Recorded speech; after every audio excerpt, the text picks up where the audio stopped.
Di awal membangun kerajaan, Panembahan Senopati yang sukses menaklukkan daerah-daerah ternyata menghadapi kesulitan di dekatnya. Pasalnya, Ki Ageng Mangir III tetap balelo dan tidak mau tunduk. Upaya untuk menaklukkan Mangir selalu kalah.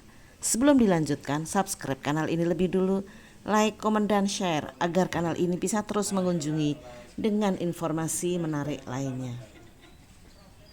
Dalam Babat Tanah Jawi dikisahkan Ki Ageng Mangir Wonoboyo dan Panembahan Senopati sejatinya sama-sama Trah Prabu Brawijaya V dari Majapahit. Konon Ki Ageng Mangir begitu pemberani karena memiliki pusaka sakti tombak baru klinting. Mengenai tombak baru klinting ini ada beberapa versi. Ada versi menceritakan Ki Ageng Mangir I memiliki anak di luar nikah dengan putri Demang Jaligong yang berupa ular. Anak ini dikenal dengan nama Ki Bagus Baru Klinting, sakti luar biasa. Konon lidahnya dipotong dan dijadikan mata tombak oleh ayahnya dan diberi nama baru Kiai Baru. Namun dalam novel drama Mangir Pramudia Anantatur, Baru Klinting dipersonifikasi sebagai sosok muda yang pintar menghimpun massa, orator dan ahli strategi perang. Kesaktian dan pusaka Ki Ageng Mangir Wonoboyo III ini membuatnya tidak mau tunduk pada Panembahan Senopati. Hal ini memusingkan Mataram karena beberapa senopatinya telah tewas di medan laga.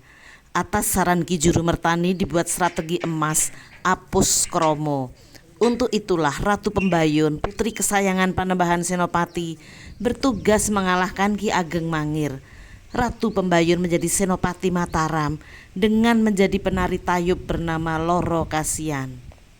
Singkat cerita, melihat kecantikan penari, Ki Ageng Mangir III jatuh cinta dan meminangnya. Takdir pun berkata lain. Loro Kasian jatuh cinta pada penguasa perdikan Mangir yang tampan dan sakti ini. Setelah Loro Kasian hamil, barulah mengakui jati dirinya.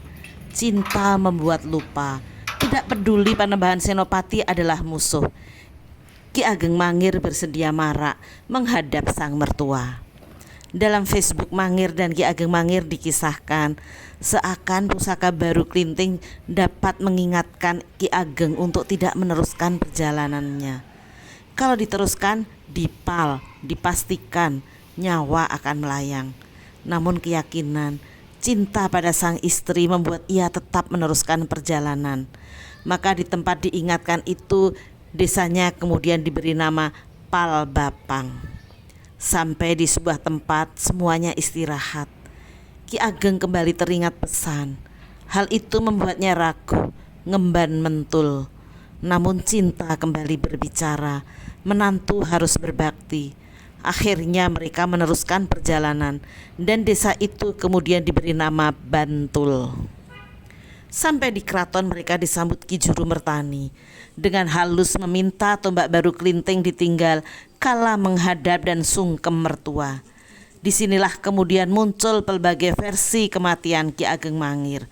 Ada yang mengatakan kala sungkem dijebleskan atau dibenturkan kepalanya di Watu Gilang Singgasana Raja, sehingga salah satu pinggir Watu Gilang tampak masuk ke dalam. Ada yang mengatakan dibunuh oleh Raden Ronggo, namun versi lain mengatakan tidak dibunuh, dititipkan kepada Demang Tangkil dan ketika meninggal dimakamkan di Tangkilan. Versi lain mengatakan diusir, namun kemudian di desa Banaran dibunuh pasukan Panembahan Senopati dan dimakamkan di Tangkilan Godean.